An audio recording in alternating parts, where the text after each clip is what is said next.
এই হচ্ছে AGT live 24/7। This is AGT Live 24/7। বেলায় 5টা থেকে আমি খবর পাইতেছি, সবাই টেলিফোন করতেছে এখানে দক্ষিণ চন্দ্রপুরে জল। এখানে আমি এসডিএমের সঙ্গে কথা বলেছি, সেটা আসা আছে, উনি খুব রেসপন্স দিয়েছে এবং এসডিএম অফিস থেকে লোক পাঠিয়েছে, বোট পাঠিয়েছে একটা, এখানে আরেকটা বোট পাঠিয়েছে আসানসোল এই প্রফেসর, এবং এখানে একটা ক্যাম্প খোলা হয়েছে, ওখানেও ক্যাম্প খোলা হয়েছে।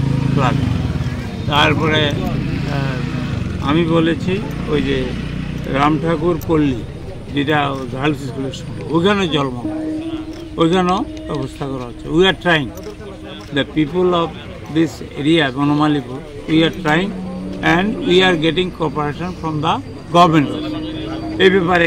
এখন নেক্সট তাদের খাওয়া দাওয়া এই যে মহিলারা আইতেছে সবাই, it will be look up.